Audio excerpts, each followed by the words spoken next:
नमस्कार, आप देख रहे हैं न्यूज 4 नेशन। मैं हूं आपके साथ नरोत्तम सिंह। बिहार में अब तक 19 सीटों पर लोकसभा के चुनाव है वो संपन्न हुए हैं।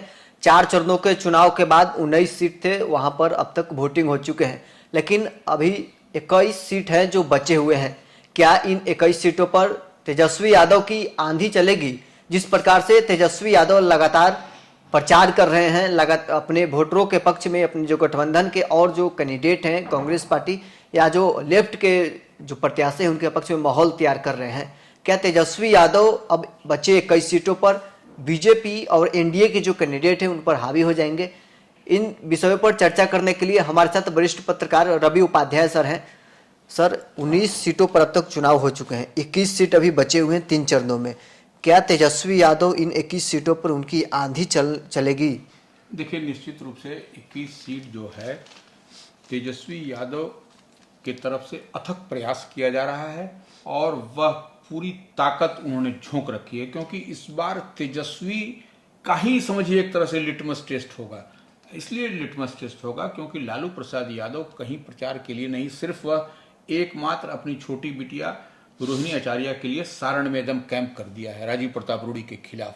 तो इस बात को समझना पड़ेगा। और तमाम जो है सो परेशानी के बाद तेजस्वी, परेशानी यह है कि उनका L4 जो पीछे में उनका वो है, उसमें वो इंजेक्शन लेकर के वह जो है सो व्हील चेयर पर जाते हुए तमाम इंजेक्शन लेकर के दवा खा करके वह बहुत मुश्किल से वह जा रहे हैं। लेकिन वह उनके लिए इस बार की माने जो चुनाव हो रहा है 2024 में लोकसभा का चुनाव, एकदम इंडिया ब्लॉक महागठबंधन की जिम्मेवारी पूरी तरह से मुस्तैदी के साथ तेजस्वी के कंधे पर है। और इसीलिए तेजस्वी एकदम जो है सो एग्रेसिव और एग्रेशन के साथ चुनाव प्रचार में है।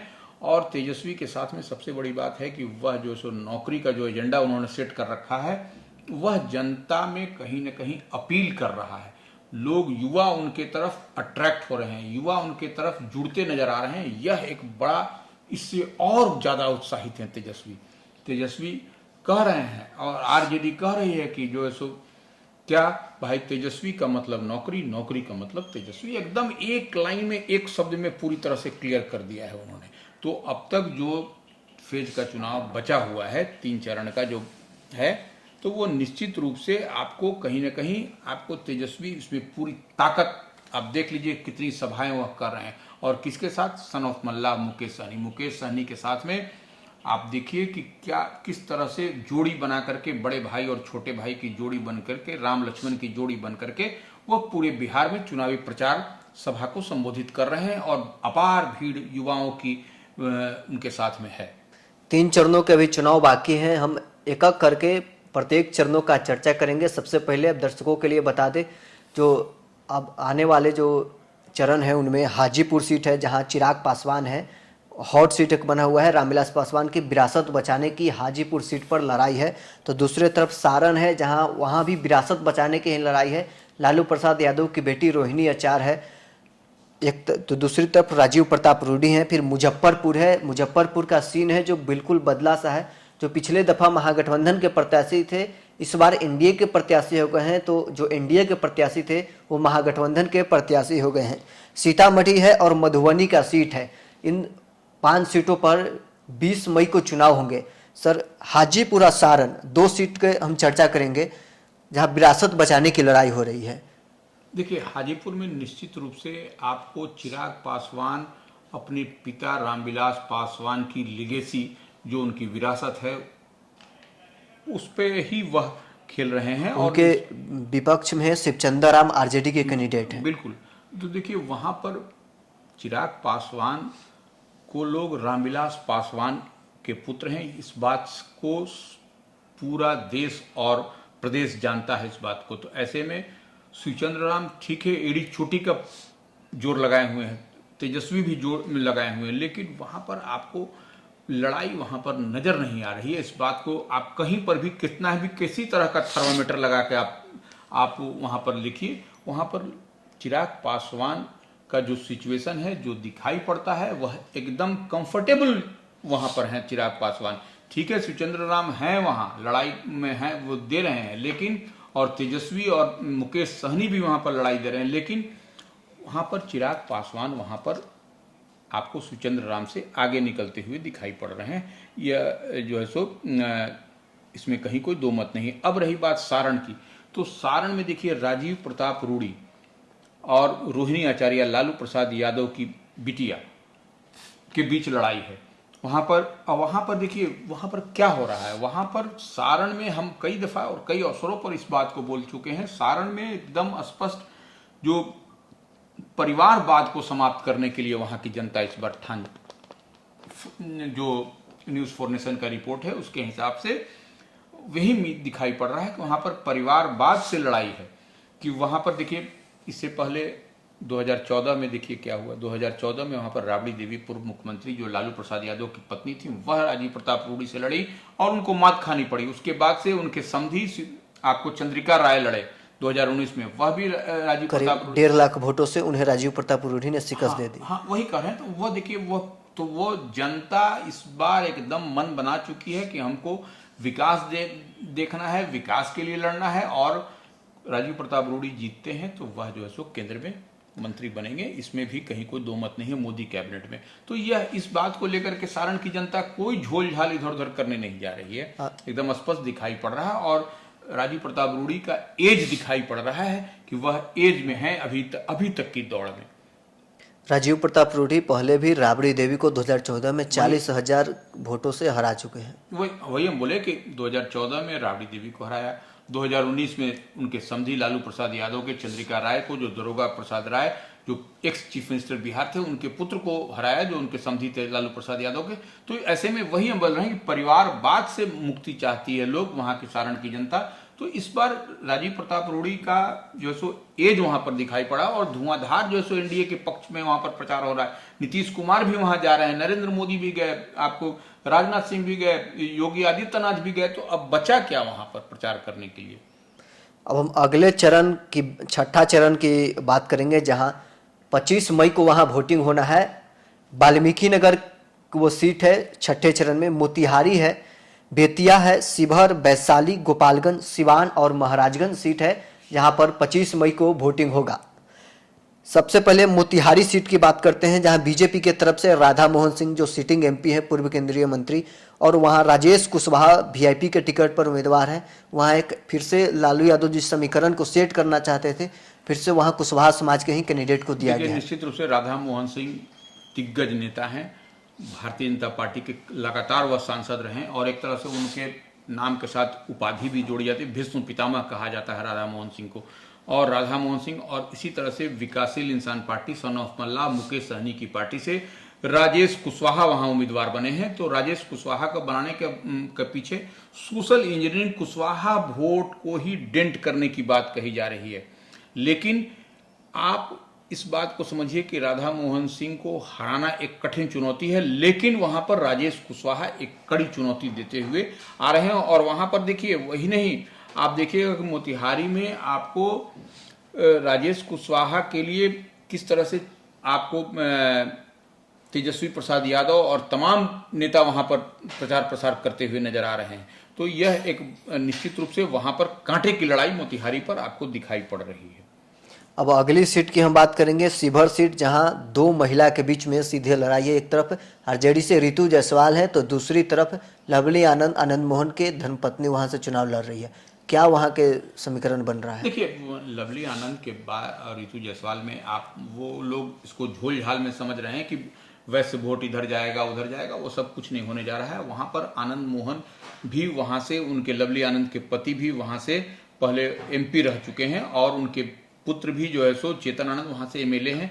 और ऐसे में निश्चित रूप से वहां पर थोड़ी बहुत, देखिए चुनाव है तो लड़ाई तो होगी ही होगी, उसमें कहाँ दिक्कत है। लेकिन एक से एक देखिए तमाम कई दिग्गज नेता एनडीए के लिए, लवली आनंद के लिए मुख्यमंत्री स्वयं जो जदयू के राष्ट्रीय अध्यक्ष हैं उन्हीं के सैंपल से लवली आनंद लड़ भी रही हैं। तो ऐसे में निश्चित रूप से वोट इधर उधर नहीं जाने वाला है। ठीक है, रितु जायसवाल कुशवाहा समाज से हैं, तो मैंने बनिया वैश्य समाज से हैं, तो वह वोट, लेकिन वोट इधर उधर नहीं होगा। और एक मुश्त वहां पर देखिएगा कि लवली आनंद जो है सो का विन विन सिचुएशन वहां पर दिखाई पड़ रहा है। वहां पर लेकिन वहां पर एक समीकरण ये भी सेट करने की आरजेडी की तरफ से तैयारी थी कि जो वैश्य वोटर हैं जो बीजेपी से भी नाराज चल रहे हैं, ऐसा कहा जा रहा है, तो क्या वो आरजेडी के साथ अगर शिफ्ट हो जाते हैं तो लवली आनंद का जो समीकरण है वो बिगड़ जाएगा? नहीं, देखिए, वैश्य समाज की बात करें, प्रधानमंत्री जो खुद जो वैश्य समाज से हैं, तो ऐसे में वैश्य समाज की नाराजगी कहाँ तक होगी, यह तो सिर्फ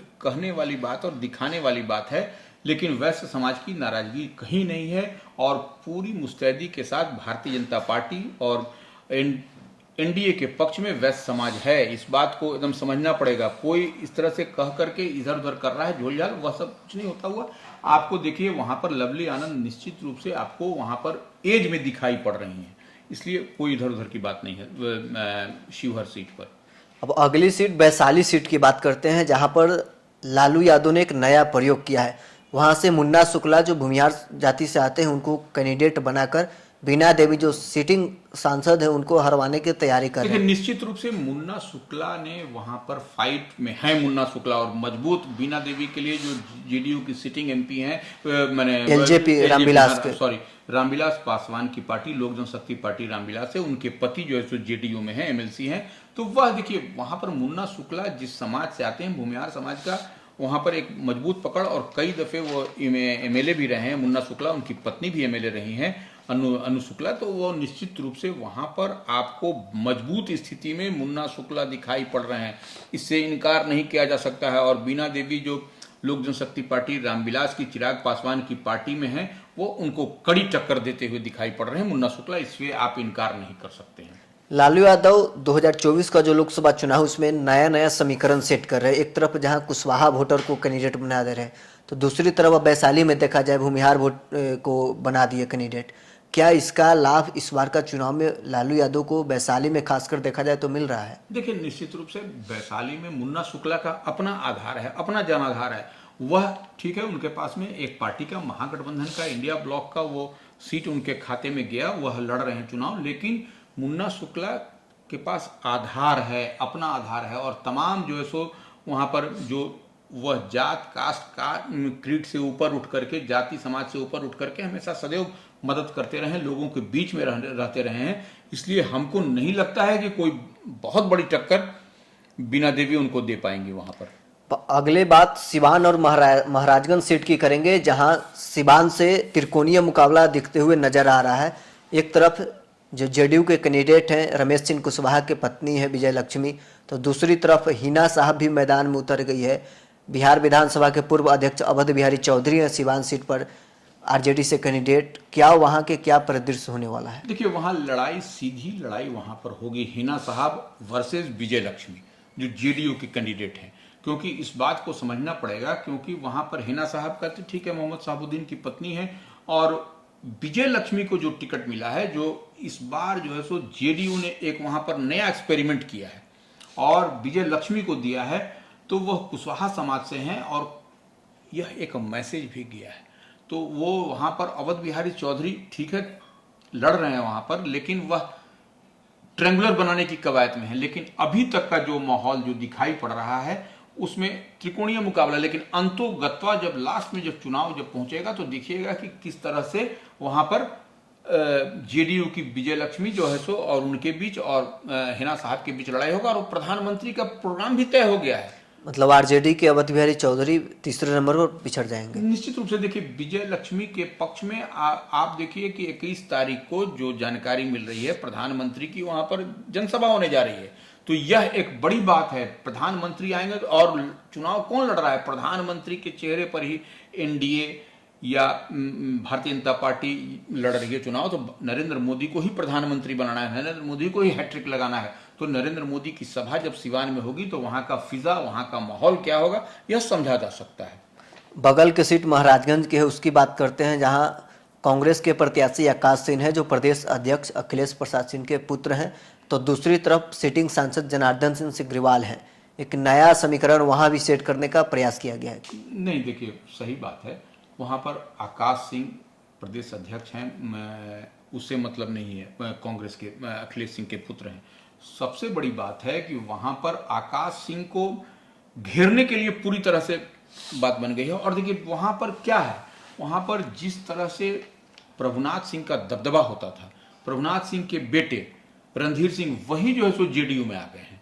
तो ऐसे में आप देखिए क्या असहज स्थिति आकाश सिंह के लिए बनेगी। और वहां पर विजय शंकर दुबे के बेटे जो है सो भारतीय जनता पार्टी में शामिल हो गए, तो वो विजय शंकर दुबे महाराजगंज से एमएलए होते हैं। तो यह सब असहज करता हुआ कहीं ना कहीं महागठबंधन को, इंडिया ब्लॉक को दिखाई पड़ रहा है वहां पर। Vijay Shankar Dubey News for Nation से बातचीत करते हुए ये भी कहे थे कि हम तो अपने पार्टी के कैंडिडेट के समर्थन में जरूर हैं, लेकिन हमारे कैंडिडेट वहाँ मजबूत नहीं है। बिल्कुल, देखिए वही हम कह रहे हैं कि वहां पर जब विजय शंकर दुबे ही कह रहे हैं कि हमारी पार्टी के कैंडिडेट मजबूत नहीं हैं और वहां पर उनके पुत्र इधर भारतीय जनता पार्टी में चले, तो लड़ाई अब स्पष्ट दिखाई पड़ रहा है। तो जनता ही तय करे कि हम क्या बोल रहे हैं, आप क्या बोल रहे हैं।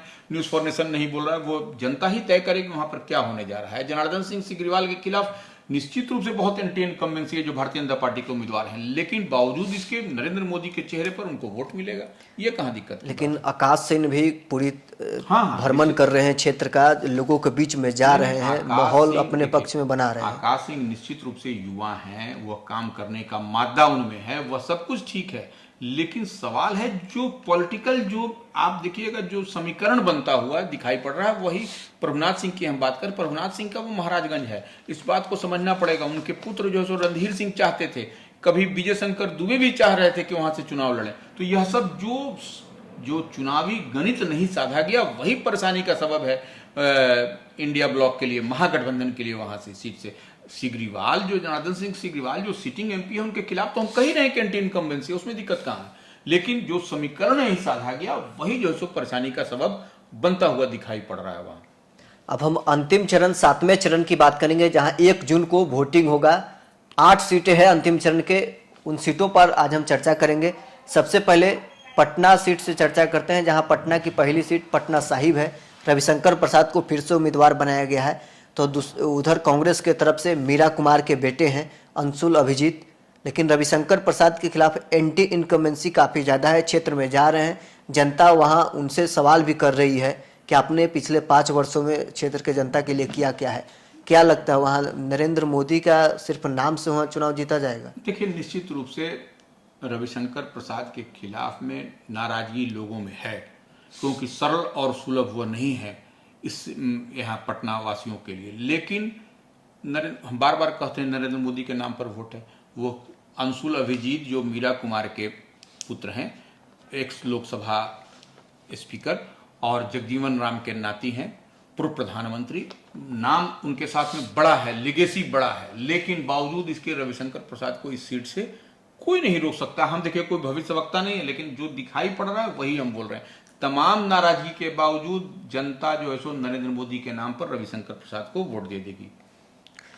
8 सीट है, उन 8 सीटों को सबसे पहले हम बता देते हैं। पटना साहिब जिनकी हमने अभी चर्चा की है, पाटलिपुत्र है, नालंदा है, सासाराम है, काराकाट है, बक्सर, आरा और जहानाबाद की वो सीटें हैं। अब चर्चा हम पटना की दूसरी सीट पाटलिपुत्र की करते हैं, जहां से रामकृपाल यादव बीजेपी के तरफ से तीसरी बार उम्मीदवार हैं, और दूसरी तरफ लगातार तीसरी बार फिर से लालू यादव की बेटी मीसा भारती राजद के उम्मीदवार है। 2 बार रामकृपाल यादव ने उन्हें 40 और 50 हजार क्रमशः वोटों से हराया है, और तीसरी बार फिर से भतीजी और चाचा के बीच में सीधे फाइट है पाटलिपुत्र में। क्या वहाँ के क्या परिदृश्य बनता है? देखिए निश्चित रूप से हम जो बात कह रहे हैं, जो सारण में जो दिखाई पड़ रहा है परिवारवाद, वही परिवारवाद यहाँ भी दिखाई पड़ रहा है। इसकी आप घूमिएगा पाटलिपुत्रा में तो आपको समझ में आ जाएगा कि क्या वहाँ की जनता का मन और मिजाज क्या है।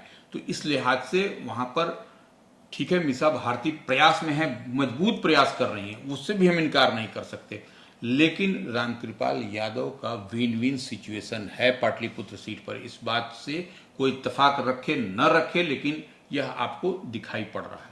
रामकृपाल यादव लगातार 5 वर्षों तक क्षेत्र में घूमते रहे हैं। बिल्कुल। और जो सवाल रामकृपाल यादव लगातार क्षेत्र में उठा रहे हैं कि मीसा भारती 5 वर्षों तक राज्यसभा में सांसद रही, हम भी सांसद रहे, हम कितने बार आए आप लोग जानते हैं, और वो कितने बार आए। क्या ये फैक्टर रामकृपाल के लिए देखिए उनके पक्ष में होगा? के पास में फैक्टर क्या है, रामकृपाल यादव हमेशा 24/7 365 दिन सरल और सुलभ हैं, सब लोगों से मिलते हैं। सुबह में गांधी मैदान में मिलते हैं, घर पर, उसके बाद गोरेटोली चले जाइए, वहां मिल लीजिए, दिल्ली में उनके आवास पर लोग इलाज कराने जाते हैं। तो वह बोलने की बात नहीं है, रामकृपाल यादव के बारे में पूरा ओपन फैक्ट्स है कि वह ये सब करते हैं, उसमें कहाँ दिक्कत है। अब अगली सीट नालंदा सीट की बात करते हैं, जहां नीतीश कुमार के घर माना जाता है। वहां से जो जेडीयू के सिटिंग एमपी हैं कौशलेंद्र कुमार, वो फिर से कैंडिडेट हैं, तो दूसरी तरफ भाकपा माले वो हिस्से में सीट गया है और संदीप सौरभ वहां से कैंडिडेट हैं। क्या वहां के क्या परिदृश्य है? देखिए संदीप सौरभ कहां तक वहां टिक पाएंगे? नहीं टिक पाएंगे। वो नीतीश कुमार का गृह जिला है, मुख्यमंत्री हैं, जदयू के राष्ट्रीय अध्यक्ष हैं, तो वह तमाम नाराजगी हो कुछ भी हो, संदीप सौरभ उनके कौशलेंद्र कुमार के सामने नहीं टिक पाएंगे। यह बात एकदम क्लियर कट है। और वहां तमाम लड़ाई भाकपा माले देना चाहे लेकिन वहां पर नहीं दे पाएगा। वहां पर कौशलेंद्र कुमार को ही एज है और वही विन विन सिचुएशन में है वहां। लेकिन संदीप सौरभ अभी फिलहाल विधायक हैं, वो लगातार वहां जाकर कैंप कर रहे हैं, दावा कर रहे हैं चुनाव जीतने का, और वो बिहार में लगातार शिक्षकों को मुद्दा को उठाने वाले वो विधायक हैं। क्या इसका कोई लाभ उनको मिलेगा? देखिए वह लाभ, वो दावा सब लोग करता है। किसी को भी उम्मीदवार बना दीजिएगा, वह दावा करेगा कि हम जीत जाएंगे, आप हार जाइएगा, हम इतना मत से इतना लाख से जीतेंगे, इतना, वह अलग विषय है। लेकिन जीत हार वहां पर स्पष्ट दिखाई पड़ रहा है। नीतीश कुमार के गृह जिला में ही आप जो सो उनके सिटिंग एमपी को हरा दीजिएगा, यह सबसे आश्चर्य की बात है। विपरीत परिस्थितियों में भी तो जब नीतीश कुमार अकेले लड़े थे तो भी उनकी पार्टी वहां से जीती थी। जब नीतीश कुमार अलग बगैर एनडीए अलायंस के जब लड़े थे तो भी कौशलेंद्र कुमार वहां से जीते थे। तो वहां से वो कोई बात नहीं है, वहां पर एकदम श्योर शॉट है वो सीट उनका। अब अगले सीट की हम लोग बात करेंगे, काराकाट सीट की, जो हॉट सीट बना हुआ है। एक तरफ पवन सिंह मैदान में उतरते हैं, काराकाट का माहौल है जो पूरा बदल जाता है। दूसरी तरफ एनडीए की ओर से उपेंद्र कुशवाहा हैं जो राष्ट्रीय लोक मोर्चा के राष्ट्रीय अध्यक्ष हैं, तो भाकपा माले की तरफ से राजा राम सिंह कुशवाहा हैं। क्या वहां लगता है पवन वर्सेज उपेंद्र या राजा राम वर्सेज उपेंद्र? देखिए वहां पवन सिंह कोई फैक्टर नहीं है, इस बात को स्पष्ट समझ लीजिए। पवन सिंह को चाहने वाले कौन लोग हैं? वो देखिए, समर्थक होना अलग बात है और उत्साहित कार्यकर्ता होना, उत्साहित वो तो देखिए, प्रशंसक होना अलग है। तो समर्थक और प्रशंसक को आप दोनों को दो पलड़ा में तौलिए कि समर्थक उनके साथ में है कि प्रशंसक है। तो प्रशंसक होना अलग बात है, वो सिनेमा में है, काम करते हैं, गाना गाते हैं, तो प्रशंसक लोग साथ में, समर्थक उनके साथ में कितने हैं यह देखिए। और कौन किसकी भीड़ है उनके साथ। जिस बच्चे की भीड़ है, जो कम उम्र के लड़के हैं, उनकी भीड़ है। उनके माता पिता स्वयं नहीं देंगे वोट, क्योंकि सब लोग जान रहा है कि उपेंद्र कुशवाहा काराकाट से जीतते हैं तो वो केंद्र में नरेंद्र मोदी की सरकार में कोई अगर मंत्री बनेगा तो उसमें एक उपेंद्र कुशवाहा का नाम आएगा। ऐसे में इस बात से इनकार नहीं किया जा सकता कि काराकाट से उपेंद्र कुशवाहा नहीं जीतेंगे। यह बात समझने वाली है। और देखिए, आज तो एक और भी कल तो एक और भी बड़ी बात हो गई। बात यह हो गई कि पवन सिंह की मां ने अपना नाम वापस ले लिया। तो यह सब देखिए, यह सब झोल झाल है, सब देखने दिखाने के लिए अपना वो सब है। और राजा राम का तो आप किसानी कैसे को लाल झंडा गाड़ देगा, कोई वोट दे देगा, कोई सवाल ही नहीं उठता है वोट देने का। इसलिए उस बात को मुगालते में रहिए कि सवर्ण समाज का वोट भी जाएगा राजा राम जी को, वह नहीं जा सकता। वो ठीक है, एमएलए हो सकते हैं, लेकिन लोकसभा में नरेंद्र मोदी के नाम एमएलए हैं। हाँ, वही कह रहे हैं, वही हम कह रहे हैं, एमएलए हो सकते हैं, यही हम कह रहे हैं। और जो है सो आपको मोदी के नाम पर चुनाव हो रहा है इस बार, इस बात को समझिए। और मोदी कैबिनेट में उपेंद्र कुशवाहा की एंट्री होगी, इस बात को भी तय मान के चलिए। तो इसमें लोग विकास चाहता है। ऐसे में वहां पर आप देखिएगा कि उपेंद्र कुशवाहा की ही जीत होगी, उसमें कहीं कोई दो मत नहीं है। और वह दिखाई भी पड़ रहा है। आप जब अंदर, आप जो बच्चों का जो जमावड़ा पवन सिंह के साथ में दिखाई पड़ा, उनके फादर मदर से, उनके माता पिता से, अभिभावक से बात करके देखिए क्या दिखाई पड़ रहा है। और पवन सिंह के पक्ष में कहा जाए कि एक राजपूत समाज को वोट तोड़ लेंगे, ऐसा कहा जा रहा है। लेकिन जो राजपूत समाज के नेता वहां देखा जा रहा है कि केंद्रीय मंत्री जो आरा के सांसद हैं अभी हैं और फिर से प्रत्याशी भी हैं, आरके सिंह काराकाट में कैंप किए हैं। बीजेपी के पूर्व प्रदेश अध्यक्ष गोपाल नारायण सिंह राजपूत समाज के बड़े नेता हैं, वो भी काराकाट में ही कैंप किए हैं उपेंद्र को जिताने के लिए। जो सासाराम के एमएलसी हैं लोकल बॉडी से, संतोष सिंह मंत्री हैं बिहार सरकार में, और उनके भाई जेडीयू वाला एमएलसी जो आलोक सिंह हैं, इन सभी काराकाट में कैंप करके उपेंद्र कुशवाहा को जिताने में लगे हैं। देखिए, निश्चित रूप से उसमें कहीं कोई दो मत नहीं है। उपेंद्र कुशवाहा को संतोष कुमार सिंह मंत्री भी हैं, एमएलसी भी, हम जानते हैं उनको व्यक्तिगत रूप से। वह जो सो वोट ऑफ कॉन्फिडेंस के समय में उन्होंने बहुत बड़ा गेम किया था। वह जो है सो एनडीए के पक्ष में किस तरह से तोड़ जोड़ करके कई विधायकों को इधर किया था, वह है, मजबूत हैं वो। और हम जहां तक समझ पा रहे हैं कि वह राजपूत वोट में भी डेंट नहीं कर पाएंगे और नहीं अब अगली सीट की हम लोग बात करते हैं, जहानाबाद सीट की बात करते हैं, जहां एक दूसरी बार चंद्रेश्वर प्रसाद चंद्रवंशी को जेडीयू ने कैंडिडेट बनाया है। तो एक बार फिर से अरुण कुमार बसपा के इस बार टिकट पर चुनावी मैदान में है, तो आरजेडी की तरफ से सुरेंद्र यादव है कैंडिडेट। त्रिकोणीय मुकाबला होने का वहां माहौल बन रहा है, लेकिन तीनों कैंडिडेट पिछले बार भी थे, 19 में भी और फिर 24 में है। लेकिन एक बदलाव यह है कि अरुण कुमार पिछले बार निर्दलीय थे। निश्चित रूप से इस बार जो है सो आपको जहानाबाद में ट्रेंगुलर फाइट होता हुआ दिखाई पड़ेगा। ऐसा नहीं, आसान नहीं। आप अरुण कुमार को, बसपा पर सवार हैं वो, और पूर्व सांसद भी रह चुके हैं, तो वहां पर लड़ाई होगी आपको, इसमें कहीं कोई दो मत नहीं है। जहानाबाद में चंद्रेश्वर प्रसाद चंद्रवंशी और सुरेंद्र यादव में क्या सीधे फाइट हो रहा है? देखिए, सुरेंद्र नहीं है, अरुण कुमार भी वहां पर ट्रेंगुलर, वहां पर देखिए सीधा फाइट नहीं कहा जा सकता। वहां पर लड़ाई मजबूत होगी, आपको मजबूत लड़ाई दिखाई पड़ेगी। अरुण कुमार को आप इस तरह से मत कर सकते हैं। अरुण कुमार के पास में जिस कॉम्बिनेशन में है, जिस समाज के हैं, तो निश्चित रूप से वहां पर लड़ाई होगी और आपको चंद्रेश्वर प्रसाद चंद्रवंशी के लिए सहज नहीं होगा इस बार सीट निकालना। तो चलिए, हमने 3 चरणों के जो बचे 21 सीट पर उन पर चर्चा की है। जो 5वें चरण के जो चुनाव होने वाले हैं, आज उनका प्रचार है जो थम जाएगा। आने वाले और जो 2 चरणों के लोकसभा सीटें हैं उन सब पर हमने चर्चा की है कि क्या तेजस्वी यादव इन सीटों पर उनकी आंधी चलने वाली है। जिस प्रकार से तेजस्वी यादव लगातार प्रचार कर रहे हैं, उनको जब वो बीमार पड़े उसके बावजूद वो प्रचार करते रहे। लालू यादव भी अपने जो बेटी हैं, सारण से उम्मीदवार हैं, उनके लिए माहौल जाकर बना रहे हैं। तो क्या परिदृश्य 19 जो सीटें उन पर चुनाव हुए उसके बाद बदल जाएगा? महागठबंधन है जो लीड लेगा इन 21 सीटों पर। बहरहाल इस खबर में इतना ही। आप बने रहे न्यूज़4नेशन के साथ।